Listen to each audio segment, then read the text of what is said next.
Islamic কাহিনী এক চোরের তবা। বাস্তব ঘটনার অনুপ্রেরণায় এক হৃদয়ছোঁয়া গল্প। রাত গভীর। পুরো গ্রাম নিস্তব্ধ। মানুষ ঘুমিয়ে পড়েছে। এই নিস্তব্ধতা ভেঙে বের হয় এক চোর, নাম তার আমির। সে বহু বছর ধরে চুরি করে জীবন চালিয়ে আসছে। মানুষের ঘরবাড়ি, দোকান সবই তার টার্গেট। সেই রাতে সে এক পুরনো কাঁচা ঘরের সামনে আসে। জানালায় উকি দিয়ে দেখে ভেতরে একজন বৃদ্ধ হুজুর নামাজ পড়ছেন। আমির মনে মনে বলে, এই তো সুযোগ। হুজুর তো নামাজে ব্যস্ত। সে আস্তে আস্তে দরজার কাছে আসে। দরজা খোলা।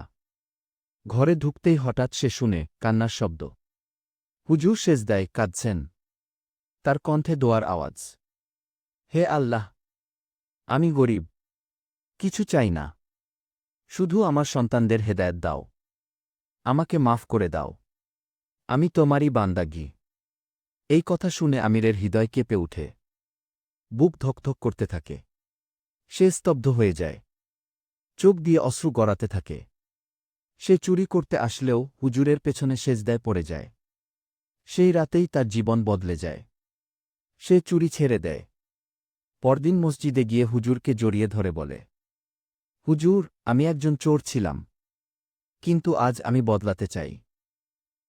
আমি আল্লাহর পথে ফিরে যেতে চাই।